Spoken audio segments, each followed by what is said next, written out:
नमस्कार दोस्तों, आपका स्वागत है नेशनल अपडेट्स की एक और वीडियो में।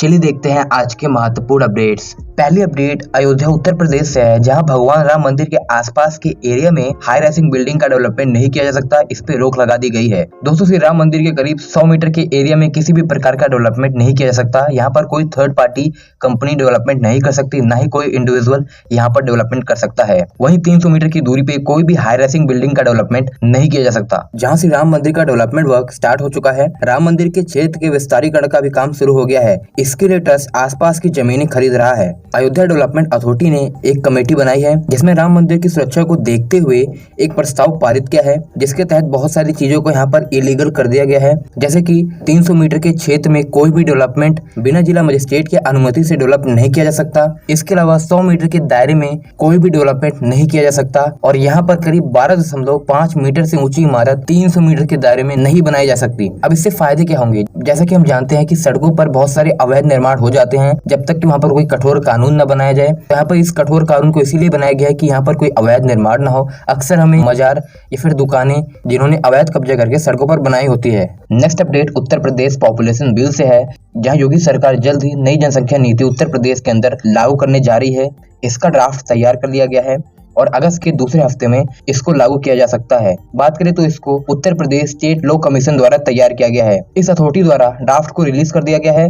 अभी ड्राफ्ट पब्लिक डोमेन में अवेलेबल है, जनता यहाँ पर अपनी राय दे सकती है। अभी 10 दिनों तक जनता की राय ली जाएगी, करीब जुलाई 19 तक। बिल का नाम Uttar Pradesh population control stabilisation and welfare bill 2021 है। इसके अकॉर्डिंग जिस व्यक्ति के 2 से ज्यादा बच्चे होंगे उन्हें बहुत सारे बेनिफिट से वंचित किया जाएगा, जैसे कि लोकल अथॉरिटी इनके इलेक्शन होते हैं, जैसे कि पंचायत वगैरह के, तो वो नहीं लड़ सकेंगे। इसके अलावा स्टेट गवर्नमेंट के जॉब्स के लिए ये अप्लाई नहीं कर सकेंगे।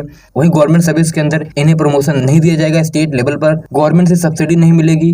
राशन कार्ड का बेनिफिट्स केवल उन लोगों को मिलेगा जिनका परिवार केवल 4 लोगों का होगा। इसके अलावा जो 2 चाइल्ड पॉलिसी को फॉलो करेगा उसको सरकार से बहुत सारे इंसेंटिव मिलेंगे और जो वॉलंटरी स्टरलाइजेशन ऑपरेशन करवाएगा उसको हाउसिंग प्लॉट्स पर सब्सिडी दी जाएगी, हेल्थ फैसिलिटीज पर भी सब्सिडी दी जाएगी, जनरल पब्लिक फैसिलिटीज पर भी सब्सिडी दी जाएगी।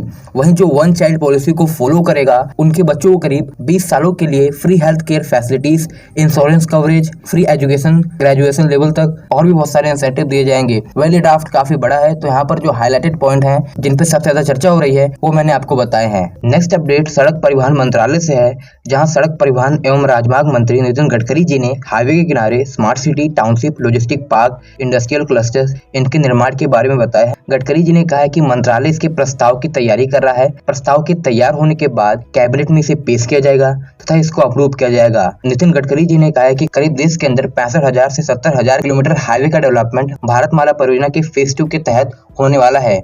यहाँ पर रोड, बाईपास, एक्सप्रेसवे, टनल समेत कई प्रकार के रोड प्रोजेक्ट्स हैं। इन्होंने कहा कि सबसे पहले हमने हाईवे को मोनेटाइज किया है, अब इसके बाद हम हाईवे के बगल डेवलपमेंट शुरू करेंगे ताकि इकोनॉमी को फायदा हो, और जिसमें मैंने आपको बता ही दिया कि क्या क्या डेवलपमेंट आने वाले समय में हाईवे के किनारे होने वाले हैं। इसके अलावा नितिन गडकरी जी ने हाईवे के निर्माण करने वाले कॉन्ट्रैक्टर्स के विषय में बोला।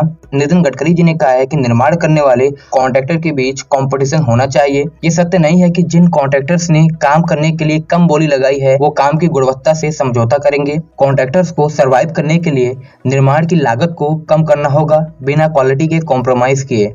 नेक्स्ट अपडेट आंध्र प्रदेश से है, जहां Visakhapatnam Simhadri super thermal power plant जो कि एनटीपीसी का है, ये देश का पहला पावर प्लांट बन गया है जिसने successfully floating solar power plant commission किया है।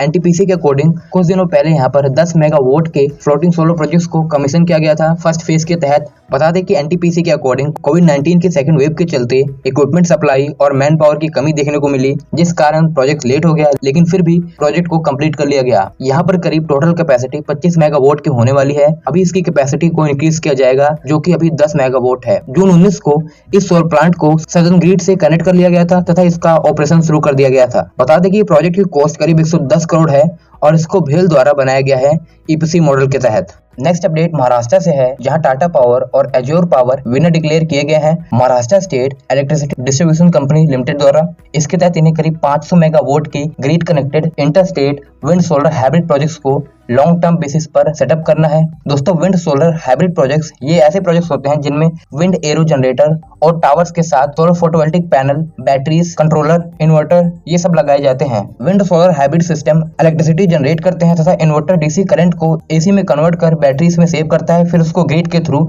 ट्रांसमिशन लाइन तक पहुंचाया जाता है। तो टाटा करीब यहाँ पर 300 मेगावाट के प्रोजेक्ट चलाएगी, वहीं एज्योर पावर 200 मेगावाट के प्रोजेक्ट चलाएगी। करीब इनको 25 साल के पावर परचेस एग्रीमेंट के तहत ये कॉन्ट्रैक्ट दिया गया है। नेक्स्ट अपडेट डीआरडीओ से है, जहां डीआरडीओ ने All India Council for Technical Education के साथ मिलकर master of technology MTech program launch किया है। डिफेंस टेक्नोलॉजीज के क्षेत्र में यहाँ पर थ्योरेटिकल और एक्सपेरिमेंटल नॉलेज, स्किल और वेरियस डिफेंस टेक्नोलॉजीज के बारे में जानकारी दी जाएगी। इस कोर्स का एम डिफेंस के क्षेत्र में पैशनेट एस्पायरिंग इंजीनियर्स को इस क्षेत्र में कैरियर शुरू करने की अपॉर्चुनिटी प्रोवाइड करना है। इसमें 6 स्पेशलाइज्ड स्ट्रीम्स हैं, जिसमें combat technology, arrow technology, naval technology, communication system, sensor, high energy material technology. Overall aspiring students जिन्हें डिफेंस के क्षेत्र में कैरियर बनाना है, चाहे वो डिफेंस से रिलेटेड पीएसयू में जॉब करना चाहते हैं या फिर डीआरडीओ में जॉब करना चाहते हैं या फिर वो खुद की कंपनी खोलना चाहते हैं डिफेंस से रिलेटेड, तो इस प्रोग्राम के तहत इनको सहायता प्रदान की जाएगी। इनको प्रॉपर नॉलेज दी जाएगी इस क्षेत्र में, इंडिया का डिफेंस सेक्टर कैसा है, वर्ल्ड के अंदर अभी डिफेंस की क्या स्थिति है और भारत के अंदर डिफेंस का क्या फ्यूचर है। तो बहुत सारी चीजों को बताया जाएगा। एक तरीके से डिफेंस के क्षेत्र में हायर एजुकेशन अब इंस्टीट्यूट्स के अंदर दी जाएगी, जिसको डीआरडीओ ने तैयार किया है। नेक्स्ट अपडेट नागालैंड से है, जहां organic agriculture and allied products, fine arts, craft, handloom इन सब इंडस्ट्रीज को नागालैंड के अंदर प्रमोट करने के लिए नागालैंड ने एक ब्रांड शुरू किया है जिसका नाम नेचुरली नागालैंड है। इसी के तहत दीमापुर में फ्राइडे को नेचुरली नागालैंड आउटलेट को लॉन्च किया गया है, जहां पर कई सारे प्रोडक्ट्स को इस ब्रांड के तहत बेचा जाएगा। इसमें honey, beeswax, bamboo charcoal, ginger एक्सकोन pickle, mushroom, dried tomato, gooseberry tea, handloom और हैंडीक्राफ्ट प्रोडक्ट्स ये सब प्रोडक्ट्स अवेलेबल है, जिनको नेचुरली नागालैंड के ब्रांड के नाम से बेचा जाएगा। अभी ये आउटलेट केवल नागालैंड के अंदर है, लेकिन इसके प्रोग्रेस के बाद इसको अन्य स्टेट में भी खोला जाएगा। चलिए देखते हैं स्टार्टअप न्यूज, जहां एसटीपीआई ने सैटरडे को अटल इंक्यूबेशन सेंटर, जो कि सेंटर ऑफ एक्सीलेंस है बेंगलुरु के अंदर, इसका इनॉग्रेशन किया है। इसको नीति आयोग द्वारा अटल इनोवेशन मिशन के तहत एसटीपीआई ने सेटअप किया है। यहाँ पर health care, IoT, ICT and e commerce इससे संबंधित स्टार्टअप्स को इनक्यूबेशन प्रोवाइड किया जाएगा। करीब इसका एम है 5 सालों के अंदर 65 स्टार्टअप्स को इनक्यूबेशन सर्विस प्रोवाइड करना है, जैसे कि टेक्निकल। करीब ये इनक्यूबेशन सेंटर 10,000 स्क्वायर फीट के एरिया में फैला हुआ है। सो गाइस आज की इस वीडियो में इतना ही। अगर आपको वीडियो पसंद आए तो वीडियो को लाइक करें, चैनल को सब्सक्राइब करें। वहीं अगर आप रेगुलरली न्यूज देखना चाहते हैं तो आप न्यूज सबमिट कर सकते हैं, डिस्क्रिप्शन में लिंक है। धन्यवाद आपका वीडियो देखने के लिए, मिलते हैं नेक्स्ट वीडियो में।